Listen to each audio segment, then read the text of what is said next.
Olá, meus amigos, muito bom dia, muito boa tarde. Estamos novamente reunidos para mais uma aula de língua portuguesa. Mas, já sabem, a aula do professor Fernando raramente vai começar sem conselhos. A primeira coisa, obediência aos vossos pais. Os vossos pais são maravilhosos. Eles devem ser a coisa mais importante na vossa vida. Devem ser tratados de forma especial, porque afinal, eles são responsáveis pela vossa educação e muito mais. Não importa quem seja o encarregado da educação, se é um pai biológico ou não, ela é uma pessoa importante e deve ser tratado com todo respeito. Então, não vão à rua sem a permissão deles.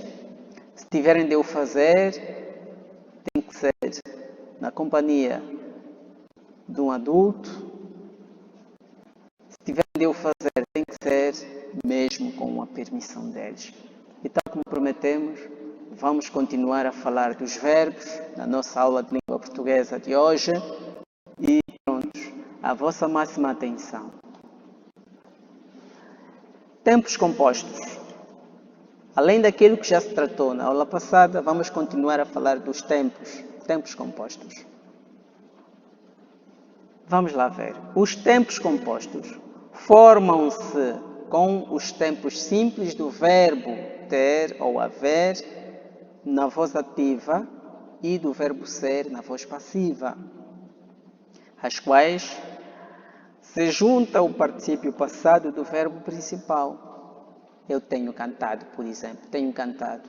Tu tens cantado. Ele tem cantado. Nós temos cantado. Vós tendes cantado. Então, aqui fica simplesmente no infinitivo e este verbo auxiliar é que vai sofrer a flexão. Ponto parágrafo. Formas nominais. As formas nominais do verbo são o infinitivo impessoal, o gerúndio e o particípio passado.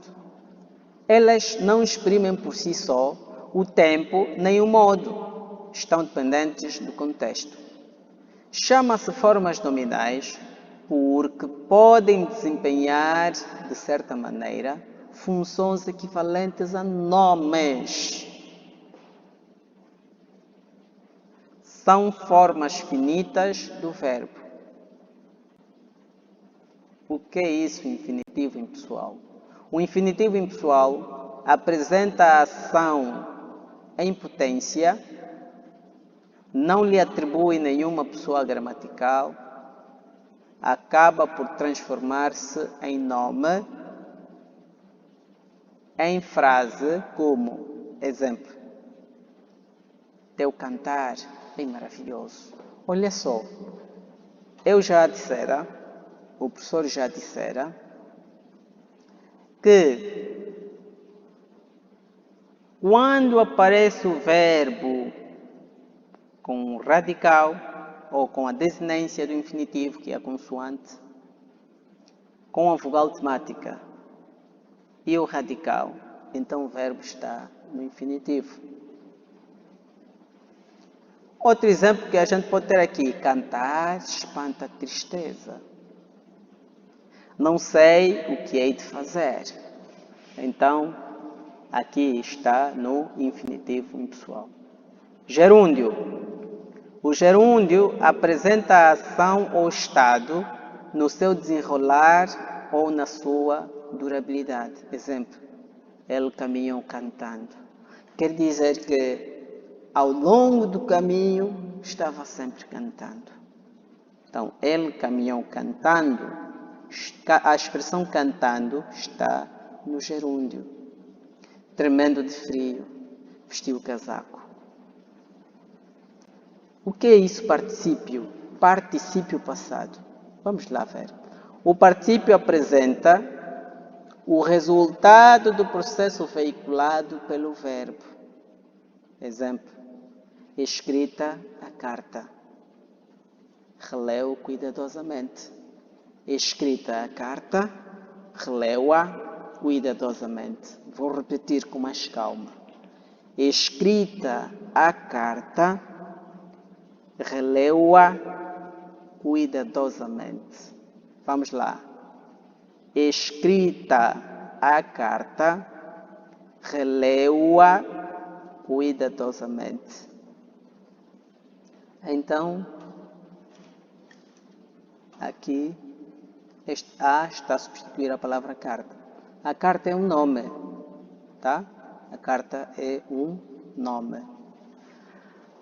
Então, o particípio é isto. Já nos disseram que o particípio representa o resultado do processo veiculado pelo verbo. Representa o resultado do processo veiculado pelo verbo. Escrita a carta, releu-a cuidadosamente. Então, escrita está no passado, no particípio passado. Só que aqui é um particípio passado regular. Existe o particípio passado. Aqui está no particípio passado irregular. Mas também nos particípios passados existe aquilo que se chama particípio passado regular. Voz. Existem em português duas vozes. Voz ativa designa que o sujeito pratica a ação expressa pelo verbo. E a voz passiva designa que o sujeito recebe ou sofre a ação expressa pelo verbo. Eu amo, na voz ativa. Eu sou amado, na voz passiva. Eu amo, na voz ativa. Eu sou amado, na voz passiva. Conjugações. Existem 3 tipos de conjugações. Primeira conjugação, segunda conjugação e terceira conjugação. Dizemos que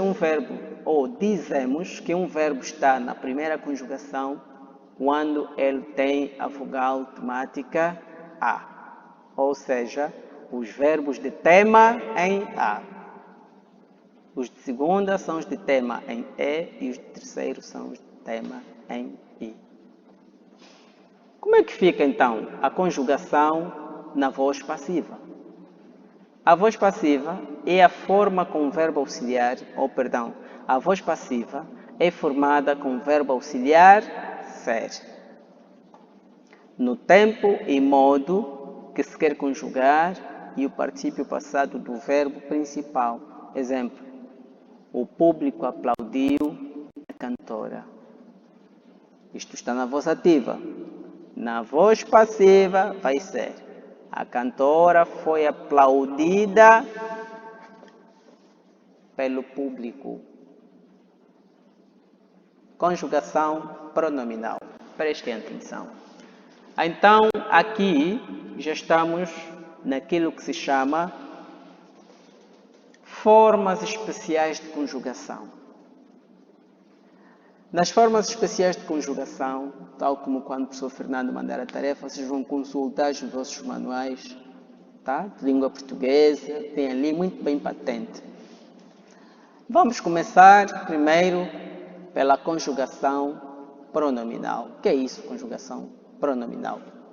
A conjugação pronominal efetiva-se com os pronomes pessoais, o, a, os, as.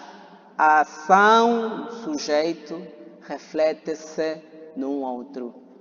Os pronomes tomam por vezes as formas lu, lá, luz, las e num, na, nos, nas. Vamos lá ver. Exemplo. Ela ama-o com todo o afeto. Olha só, conjugação pronominal. Os meus amigos se lembram de quando nós falamos dos pronomes. Então, a conjugação pronominal é aquela conjugação, né, que tem pronomes. Conjugação pronominal. Nesta conjugação, nós relacionamos os verbos com os pronomes.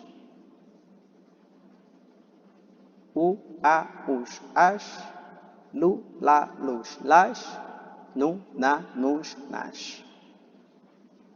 Quando nós estivermos no processo da pronominalização, por exemplo, os verbos devem tomar estes elementos.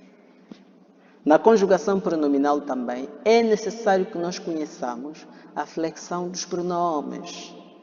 Nem sempre nós vamos utilizar o, a, os, as, assim como também nem sempre nós vamos utilizar lu, lá, luz, las, nem tampouco nu, na, nos, nas. Depende do contexto.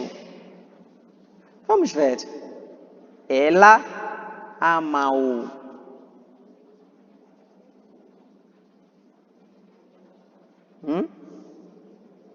Vamos tentar conjugar este verbo. Vamos tentar conjugar. Bom, mas se o professor errar, não te rias lá em casa. Não te deves rir. Se o professor errar, manda uma mensagem e juntos vamos corrigir este erro, tá bem? Eu amo, tu amá-lo, ele ama-o. Nós amamo-lo, vós amai-lo e eles amam-no. Por que está a variar? Porque há uma regra entre os pronomes que diz o seguinte: quando o verbo tem uma terminação com vogal, os pronomes variam em u, a, us, as. Quando na frase o verbo está a terminar com uma consoante, os pronomes variam em lu, lá, luz, las. E finalmente, quando na frase os pronomes terminam, ou os verbos terminam com uma expressão nasal, os pronomes variam em num, na, nos, nas. Muito rigor, meus amigos, muito rigor. É necessário que, mesmo ao conversar, isto já deve ser um exercício psicológico, um exercício mental, ao conversar. Se de repente notarem que o que vocês vão falar, o verbo nuclear termina com uma vogal, então utilizem estes elementos. Se terminar com uma consoante, estes elementos. E se terminar com uma expressão nasal, estes elementos. Eu estava a dar exemplo do verbo amar. Eu amo, amo está a terminar com uma vogal U. Então deve ser eu amo-o. Eu amo. Tu ama. Então em vez do R, eliminamos o R e pronto, pusemos um traço e colocamos o lu. Nesse caso, o A deve ter um acento agudo por ser uma vogal aberta. Eu amo, tu amá-lo, ele ama-o. A terminar com A. Nós amamos.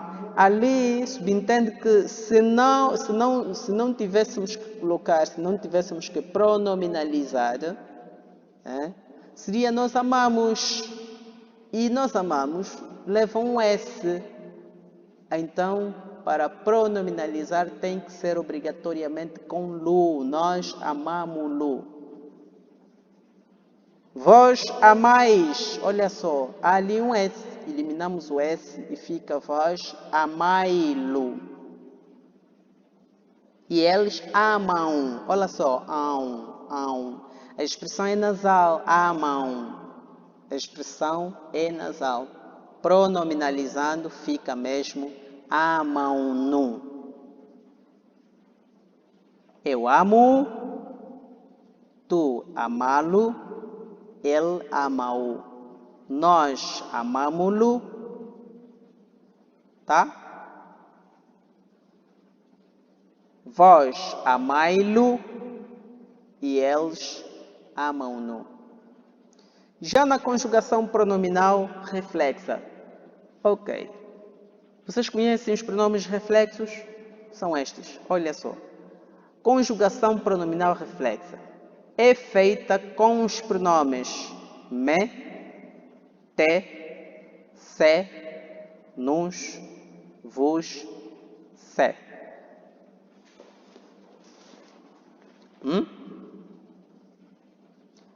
A ação do sujeito recai sobre ele próprio. Exemplo. Sentei-me nas escadas. Me, em primeira pessoa.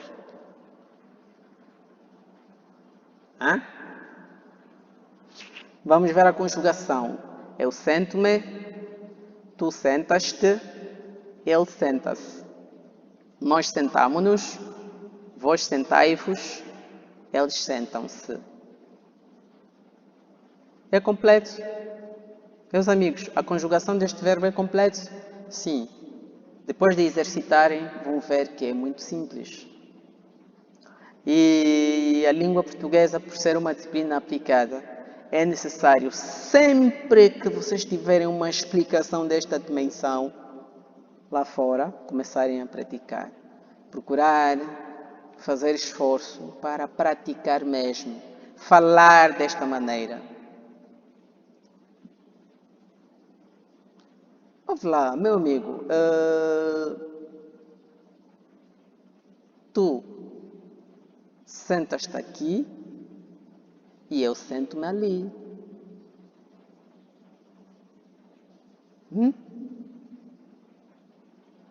Ela senta-se aqui, sem problemas.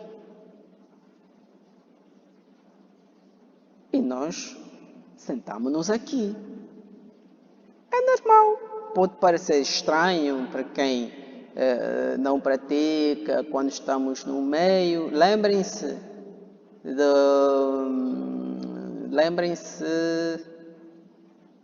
dos níveis de língua.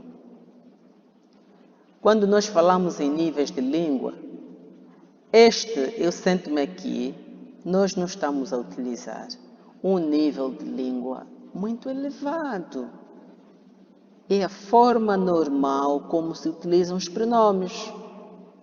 Porque posteriormente o professor Fernando vai dar algumas aulas, vai indicar de quando é que estamos diante de um português elevado. Isto é um português corrente, normal, que se utiliza normalmente, principalmente entre colegas cá na escola.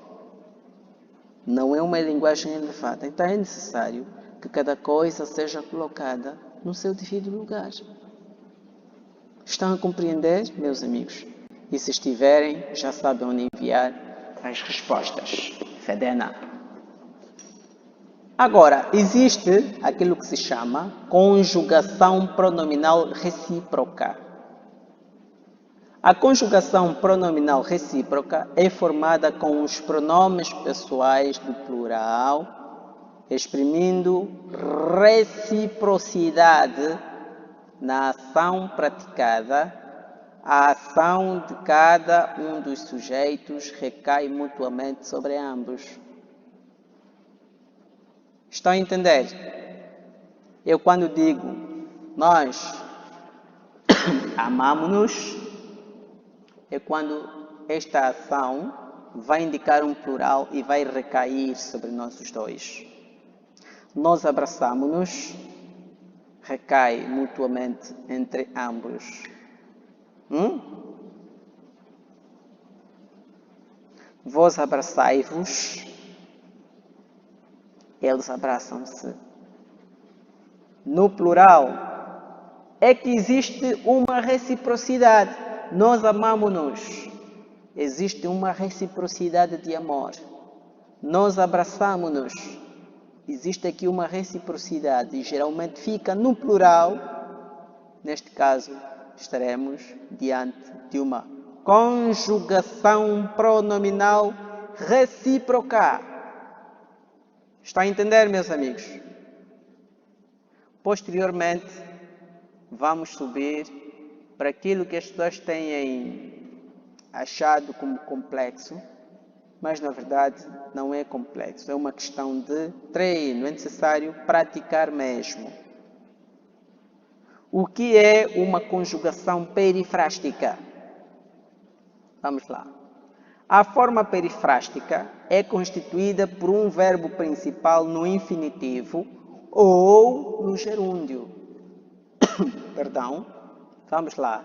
A forma perifrástica é constituída por um verbo principal no infinitivo ou no gerúndio e um verbo auxiliar no tempo a que se quer ou no tempo que se quer conjugar.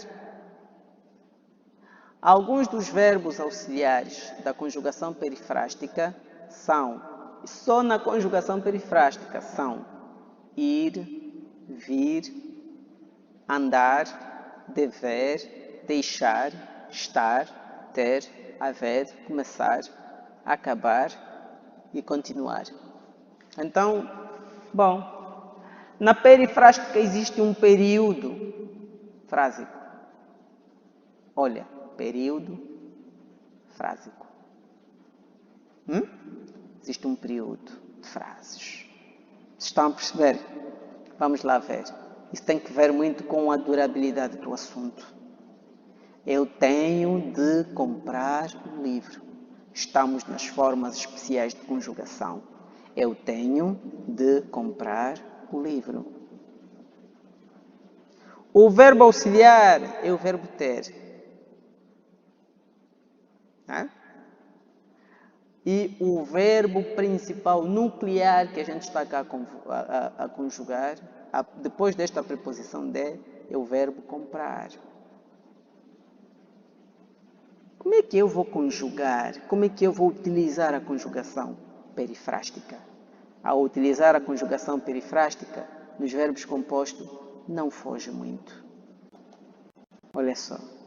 Eu tenho, que é o verbo auxiliar, de comprar. Aqui é melhor a gente sublinhar com uma outra cor. Né? Vamos procurar qual das cores? Vamos procurar esta cor. Eu tenho de comprar, que é o verbo principal, que se quer, é o verbo nuclear, o livro, que neste caso é o substantivo. Então, aqui, quem vai sofrer a flexão é o verbo ter. Exemplo, eu tenho de comprar, tu tens de comprar, ele tem de comprar. Nós temos de comprar, vós tendes de comprar o livro e eles têm de comprar o livro. Repito, eu tenho de comprar o livro, tu tens de comprar o livro, ele tem de comprar o livro. Nós temos de comprar o livro, vós tendes de comprar o livro e eles têm de comprar o livro. Vocês percebem, meus amigos? Então, isto aqui em língua portuguesa chama-se conjugação perifrástica e faz parte das formas especiais de conjugação. Perceberam? Ok. Qual é a diferença existente entre verbos regulares e verbos irregulares? Vamos lá ver. Os verbos regulares são os que mantêm o radical em toda a conjugação do verbo. Isso aqui não tem problema.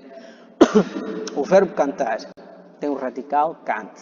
O verbo escrever tem o radical escreve. Então, vamos lá ver. Eu escrevo, tu escreves, ele escreve. Nós escrevemos, vós escreveis, eles escrevem. Então, aqui o verbo escrever, ele vai manter o seu radical do princípio até ao final. É também já um verbo regular neste caso. Agora, os verbos irregulares são os que não mantêm o radical em toda a sua conjugação. É o exemplo destes verbos que aqui estão. Trazer, por exemplo. Eu trago, tu trazes, ele traz. Então, o radical muda. Verbos principais e verbos auxiliares. Nós já sabemos. Os verbos principais são os nucleares e os auxiliares são aqueles que ajudam os verbos principais. Isto não é problema. Então, Vamos passar para aquilo que são os verbos defetivos. Os verbos defetivos são os que não usam, ou são os que não se usam em todos os tempos ou em todas as pessoas gramaticais na conjugação. Isto aqui é canja, não é, pessoal? Por exemplo, o verbo falir, um verbo defetivo. Nesse caso é pessoal. Não se usam em todas as formas de seu conjugado. E até alguns autores dizem que é pela sua pronúncia desagradável. No nosso caso, Helena Mesquita, nossa autora, diz que os verbos defetivos são aqueles que não se usam em todos os tempos. Existem aqueles verbos defetivos pessoais, são os que só se usam em alguns tempos ou pessoas para evitar sons desagradáveis ao ouvido. Por exemplo, o verbo reaver. O verbo reaver evita um certo som desagradável no ouvido, não é? Então, é um verbo defetivo, mas é um verbo defetivo pessoal. Meus amigos, sabem porque o professor Fernando está a rir? É a definição, é uma definição meio engraçada. Vocês não acham mesmo? São verbos que só se usam em alguns tempos ou pessoas para evitar sons desagradáveis ao ouvido. Assim, o verbo reaver só se usa nas formas em que têm. Só se usa nas formas em que têm V. Nas formas em que têm V. Vamos lá ver. Reavemos, reavia, etc.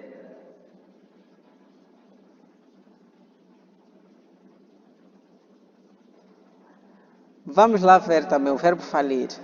O verbo falir, o verbo banir, o verbo colorir e outros só se usam nas formas em que conservam o I do tema. Falimos, falis, falia. Já os verbos defetivos unipessoais são os que exprimem vozes de animais e que, portanto, costumam usar-se apenas na terceira pessoa. Olha só, verbos defetivos unipessoais. Existem aqueles verbos defetivos impessoais, né? São os que se usam na terceira pessoa do singular e não têm sujeito ou sintagma nominal. Estamos a voltar a fazer uma recapitulação do que já explicamos anteriormente. Não se esqueçam. Estes verbos, né, são os que não se usam em todos os tempos. Não se conjugam esses verbos. Estão, neste caso, os verbos que indicam estados atmosféricos, como chover, nevar, trovejar, amanhecer, anoitecer. E ainda o verbo haver, quando empregado impessoalmente, com o sentido de existir. Exemplo, muitos lobos há nesta serra. Neste caso, o verbo haver acaba por tomar a posição de um verbo defetivo impessoal. Havia pessoas a comprarem coisas. Então, ali torna-se um verbo defetivo impessoal, porque não se aplica em nenhum elemento. Bom, vamos já ver aqui o que são verbos transitivos e ao mesmo tempo verbos intransitivos, como revisão entre os verbos. Então já falamos aqui sobre os verbos transitivos e os verbos intransitivos. É uma questão de consulta e pronto. A língua portuguesa exige muita consulta, exige muita atenção, porque se estivermos a dormir à sombra da bananeira, como se tem dito, então acabamos por cair em situações errôneas. Quem ainda diz que língua portuguesa é muito fácil, não se exercita, não se estuda, não se busca, aquele posso dizer que ainda está perdido. A língua portuguesa é muito mais séria do que se imagina. E por isso é que desde o primeiro dia da aula até ao último dia, nós devemos ter esta cadeira, porque a cada dia a língua primeiro é dinâmica, existem os neologismos, estrangeirismos, existem aqueles elementos que vão surgindo. A língua portuguesa de há 10 anos atrás, hoje é a tendência com o novo acordo ortográfico. E além disso, algumas coisas não se adquirem de uma vez, de pé para mão. Algumas coisas, né, adquirem-se com prática constante. Por isso é que, mesmo no ensino superior, terão sempre essa cadeira. Ela até poderá não vir com o nome de língua portuguesa, mas vai vir com uma outra expressão, não é? Literatura, técnicas de comunicação, mas sempre vai ter como suporte a língua portuguesa. Bom, meus amigos, terminamos mais uma aula. Sejam felizes e um abraço para a vossa família. O vosso professor Fernando Monteiro, como sempre. Um abraço.